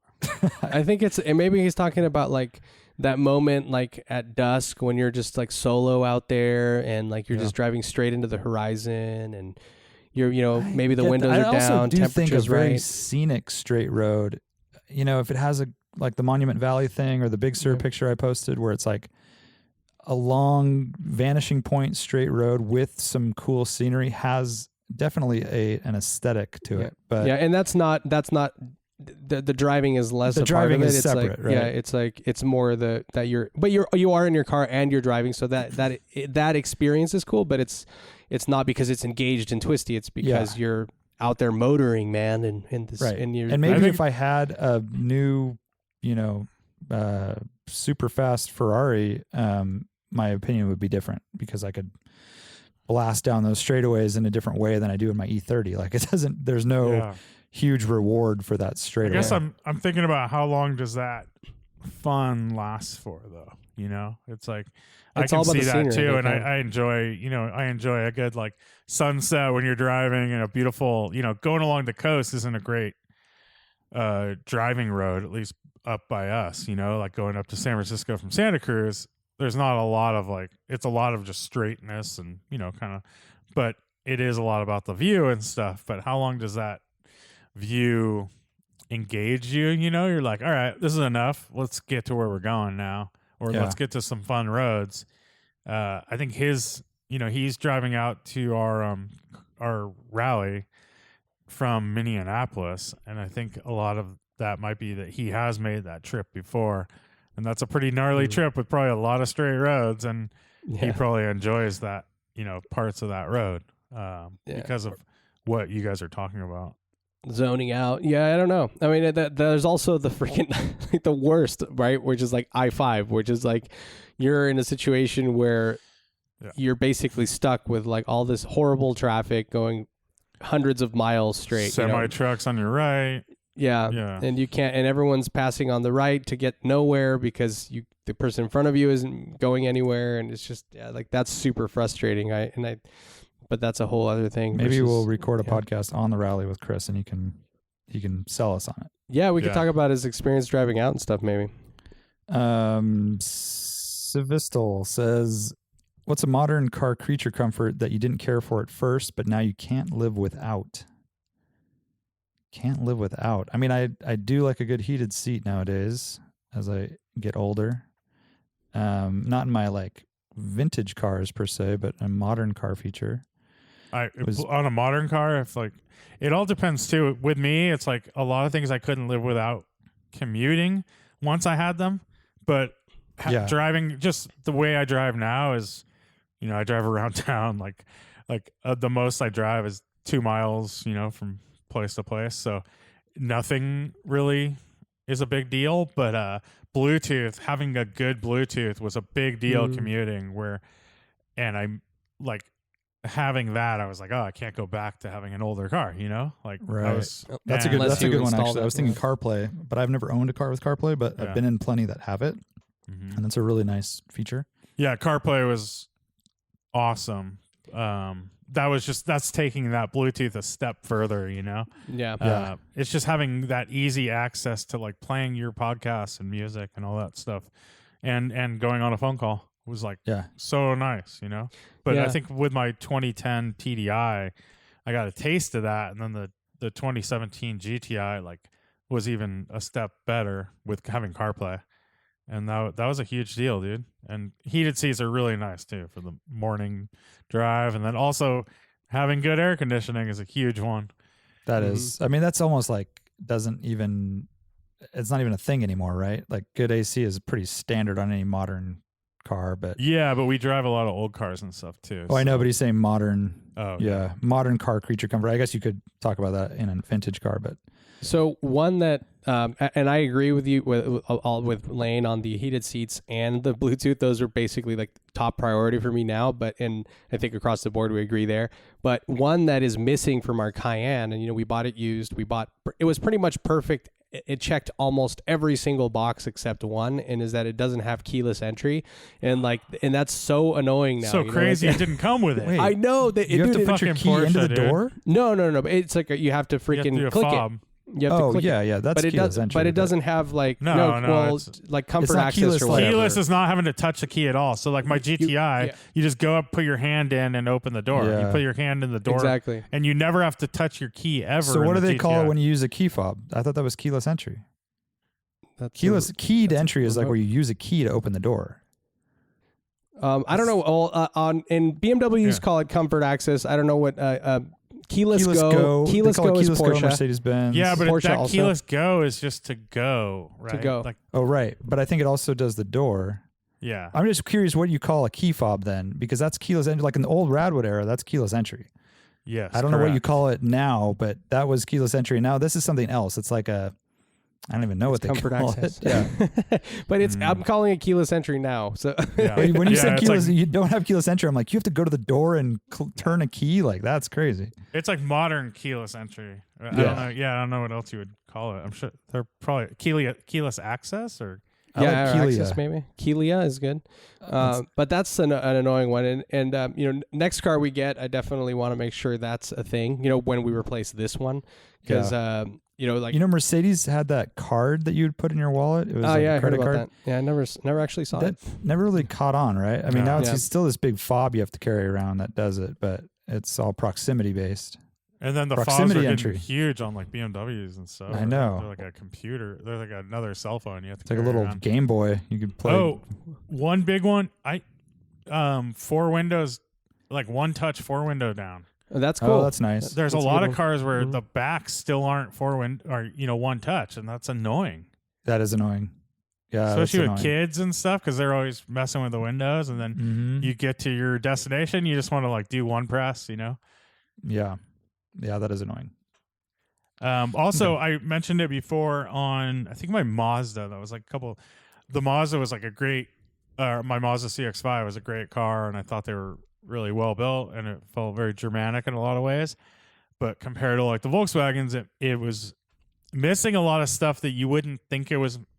You kind of would compare the two. You'd be like, oh, these are the same, but like what's better about the Volkswagen? Like backlit, the Volkswagen had every button was backlit, like on all the doors. The Mazda, only the driver door window switches were backlit. Mm. And that doesn't, like, you don't really think about that stuff until you like live with a car. But the fact that you didn't, to look, at night, you don't see any of the controls, and Right. it's just little details like that. And then also having a good rear air vents is a big deal. Where For the like the kiddos. Mazda actually didn't have a center rear air vent for air conditioning. It had these little ones like under the seat that you can't Or see. on the It didn't, door. Yeah, it didn't right. have the Oh, door no, ones either. no It didn't have console the ones. B-pillar Or no- ones. or So no- it just had these like hidden ones under the seat, but they weren't great. You couldn't change the direction or anything like that. And I think that's that's a big deal as well. Where like the Volkswagen had a control, you can turn it on and off. It had a fan. I believe it had a fan of speed and it had direction. And Lane, I think like with the new CX series, like they've really like upped their game. I feel like a lot of those little things have changed now, right? Like where you have the backlit buttons and like they really made the interior. Mine was way a more 2014, premium. so it was like first year of that new body style. Gotcha. You know. Oh, before the most recent one, like before the new beak, but first year of that the body was exactly the same. It was like Warren, I have a definition for you. Okay. Keyless entry, also sometimes called passive entry, as it allows drivers to enter their vehicle without using a key fob or traditional metal key.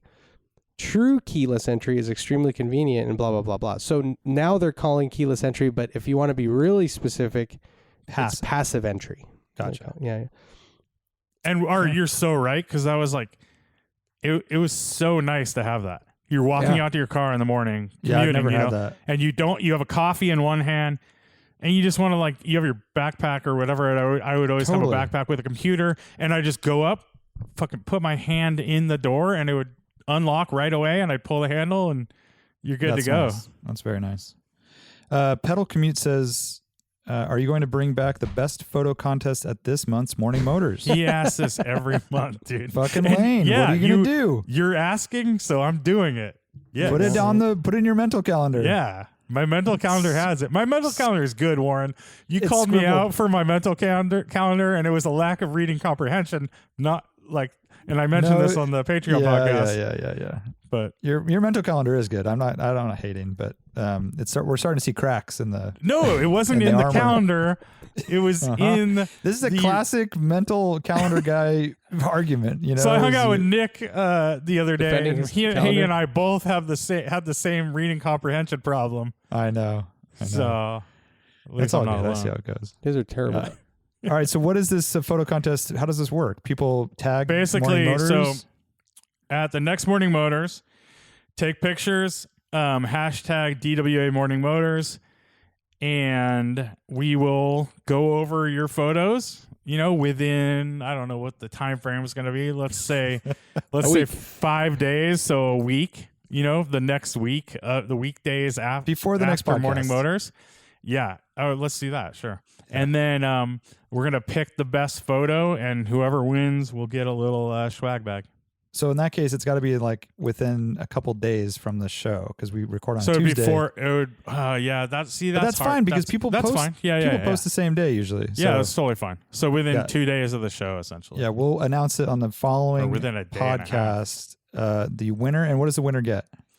Swag bag. We'll figure it out. Swaggle bagel. Swiggle. All right. And you could be featured in Lane's mental calendar. Just and we'll share the picture on our Instagram as well. Oh, well, that for sure. Yeah. All right. Got a couple more here, and then we're done. Hushy Pushy says, besides a Volvo, what, preferably Radwood era, rear-wheel drive car would you LS swap that would be more fun on a DW rally than a Corvette or Camaro? So is this then a Corvette or Camaro of that era? I imagine so. Which any car would be better than a 80s Camaro, basically, or a Corvette, right? Well, fun is the thing, right? Too. It's like fun. I mean, the easy, low-hanging fruit stuff. Like, what about a Conquest, a Starion? That'd be fun. It's a pretty small little package. That's what our friend Andrew is doing, right? That's right. He's got one. And then, I'm trying to get him to come on the rally. Our buddy Eric Campagna is LS swapping his 240 SX. That's a pretty good one. Dang, small, good chassis. I think it's not something I'd want to own, but I would take it. But a 944 is a pretty good one. Mm-hmm. Yeah. Yeah. What about an E30? 830 would be great. Be ripping. Yeah, it's just a matter of is that what you want? That's probably like drift car, though, right? Us personally, but it's still more fun than than a C4 Corvette. I would say almost any car would be a cooler option than Yeah. One of those two things on All our the rally. But swaps. I would. You would want an LS swapped E30 on a rally, like Not compared to mine. No, I'm just saying compared to having a standard but 85 those two, Camaro. Right? Yeah. Like, compared to yeah, those that two. would be It's pretty not. sweet. That's what I was saying, Art. It's not necessarily like what we would do. You'd rather have like a big 6, BMW 6 or K swap, but Yeah. it would still be a fun car and more fun than a stock C5 Corvette. Yeah. I'm just thinking, I like, I agree. guess you would just be sliding around everywhere. You can't really put the power down. But That's trying to like think your of something that favorite is thing. like really like usable too, like that, because fun would be going fast and being able to put the power down. That's what I'm thinking in my head. FDRX7. FDRX7 is a very good one, and I've seen that, and Yeah. it's a pretty solid package. What's his name? But Tim from BBI claims that 944 handles an LS very well, and it actually can I've put heard the power they do. down, because you can put a shit ton of tire in those cars too, right? So And you're not messing with weight distribution, stays pretty like 50-50. yeah, and the weight, and it's also pretty low, right? So the Mm-hmm. low center of gravity up front on those. But yeah, those are all good options. And I agree, yeah, because it's like, I mean, those cars are not necessarily super special, right? Like, in terms of this type of driving. Yeah. Yeah, they're good Yeah. cars, like tons of grip. Both, a Camaro and a Corvette can be like crazy G-force cars and really good on a track. But I don't know if I wouldn't say they're like the most fun car to hustle on the roads that we take on rallies. Well said. Well said. Cal Speed says, any plans to be at Legends of the Autobahn during Monterey Car Week? I haven't really thought about it. No plans for that. We should probably So- try to go. Well, I think he's asking Bradwood. Oh, Radwood. Yeah. No, No, we That's are not not what we're doing. going to be there this year. But as far as like us personally, DWA, I think we could make an appearance. It's a Yeah, free I don't know if show, that right? really screams as like the place to be though on Saturday for me. No, but I could see going for like an hour or two. Yeah. Yeah, could check it out. Yeah, I could see it. Yeah. I'm not sure what they're doing this year as far as like. Yeah. I think there was going to be a. It also depends what we There's- decide on doing because we have talks about maybe doing something. I know we need to talk about that. I tried to ask Art questions, he never answered. But I that's didn't all right. answer? yeah, I we'll did. talk about it off air. Yeah, That's all good. I did answer. I gave you a breakdown, even. Did you? Oh, he broke I it did. down. He was I like, think this Lane, is reading go back to your comprehension calendar. Let me know or what happened. calendar guy over here. I'm going back to it now.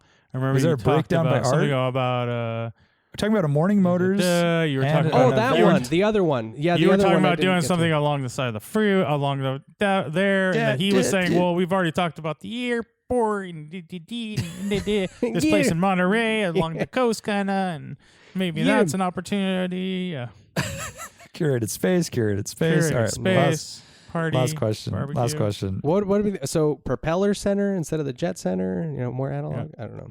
That's right. Dan Serralo says, 1 year only for cars and music. What do you choose? This is such a hard question.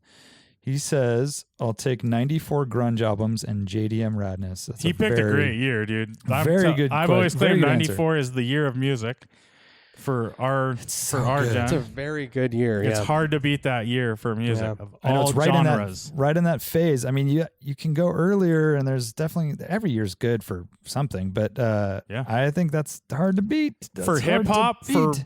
like great rock. I mean, there's Oh, that's man. a kill, one hit wonders. That's a great year. I mean, in '94, it was like I was 14 years old. Everything, music was like the world. yeah, and freshman cars, in like- high school.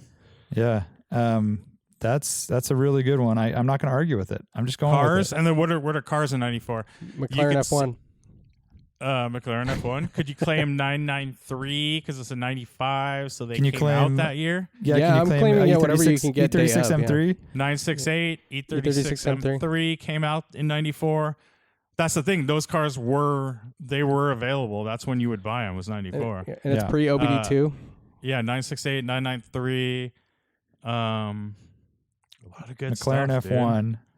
Supras, you had GT1. RX7, FDRX7s, all those 3000 GTs, 300 ZXs.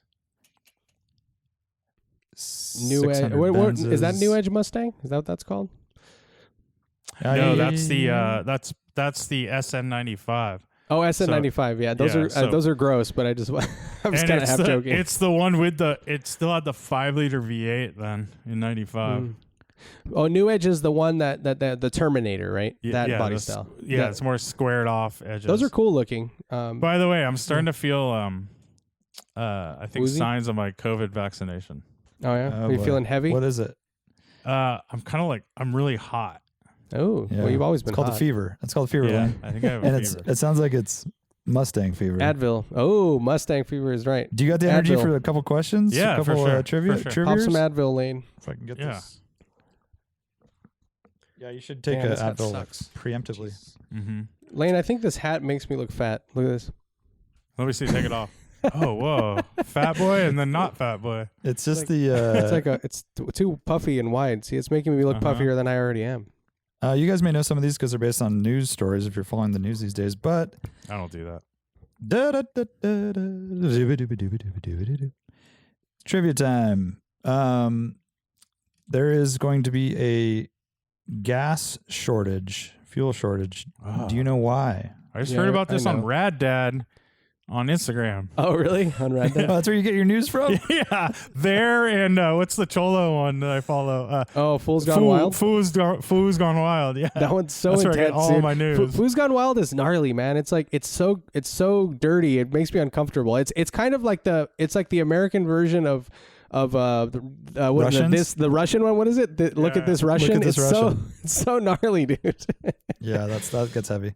Dude, there was such a good Fool's Gone Wild last week. I forgot to. Which I was one? gonna send it to you guys, dude. I don't Sure. follow them. That's off my radar. Oh man, you It's gotta it's follow so it, man. it's so ridiculous, dude. It's like so the good, it's like dude. the underbelly of Mexican American Chicano shit. Right. It's gross. They probably show that one clip of that guy dancing along the car show. You know, Oh doing yeah, his little, dude, like, that guy has like done other stuff. I think know. it's him at least, but yeah. I mean, some of it is just it's okay, but it's a lot of it is just like it's just so bizarre. It's like it's so out there. So why is there going to be a gas shortage in the United States? I know the answer, so I'm not gonna say. Shit. Yeah. probably something about the trucks and not being able to have chips because so there's not trucks or something. Whoa, something. that's an Oh, I interesting. see. I don't know. No, it's theory. hacking. Someone hacked into the goddamn computer system for colonial fuel. I don't even know what it is. Colonial pipeline.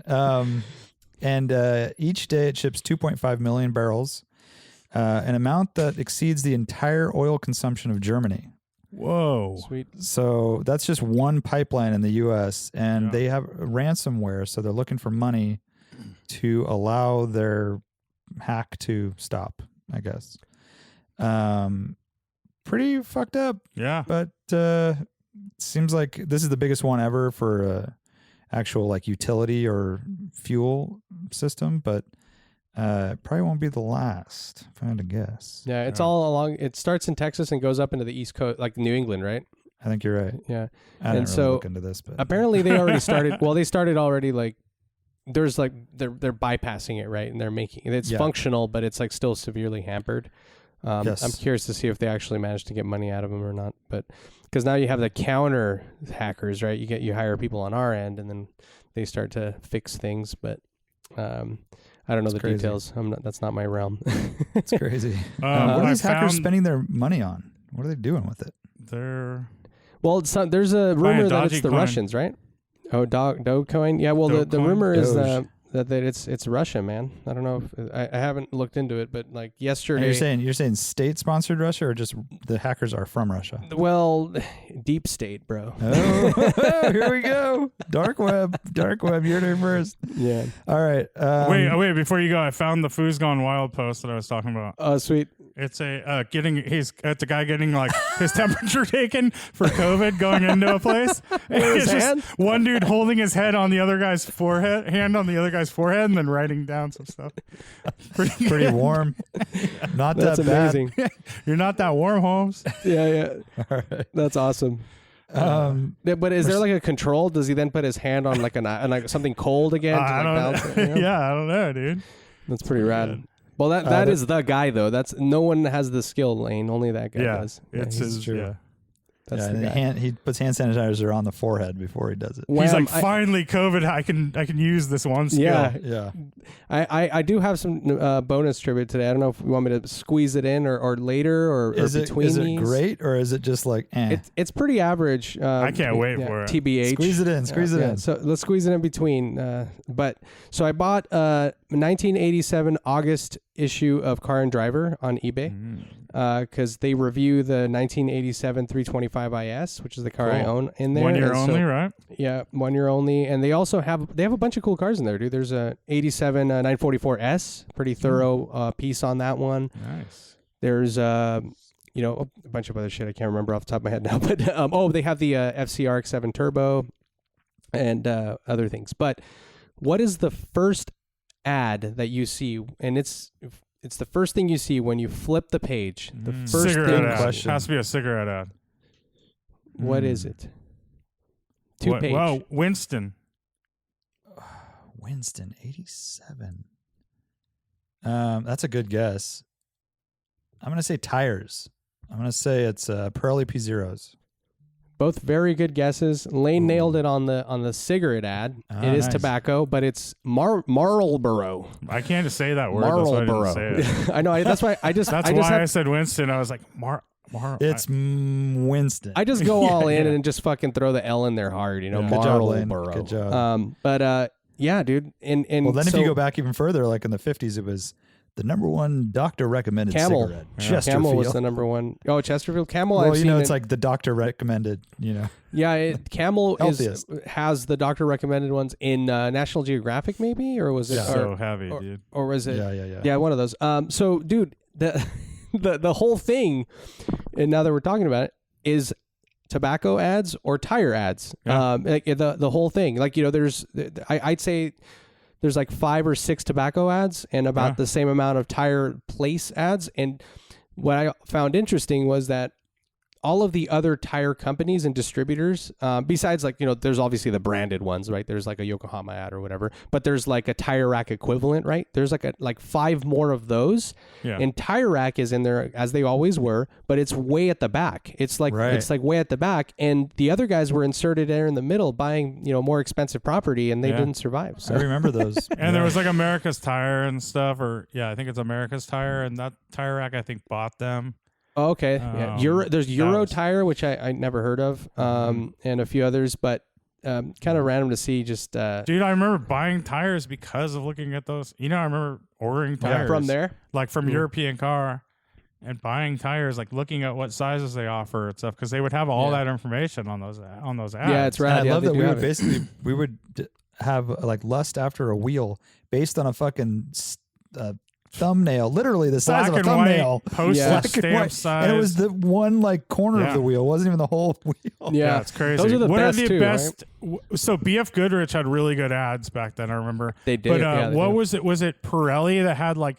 Remember the dark blue 944 profile with the yellow tires, and then there was an E30 M3 where it was a side profile and it had like a different color tire as well. Those were really cool ads. That sounds Yeah, I familiar. remember that. Yeah, And there was that's a like- super one, I think, too. yeah. Any 80s tire ad is like might as well be wall art at this point. I see They it. are. Wall I know, art, and I'm yeah. just like, oh fuck. Well, that we won't feel the same way about current stuff, but no. And they any were so 80s and it was 90s. amazing how, like, you know, they were definitely very targeted, right? Like they're it's like this is basically talking shit about that other manufacturer or Right. that specific tire. This and is why showing we're you better. how much better Yeah, they yeah. are. And, They're I love the definitely super gimmicks. rad. There's a bunch of, I mean, like Riken went big in this one, and you know they barely exist now. They're around, but and Riken bought like, well, I guess they didn't buy. They had 1 2-page ad, and then they were featured in all the other distributors. Like you could tell that Riken was paying the distributors to basically kind of feature them within their own ad because their wheels and their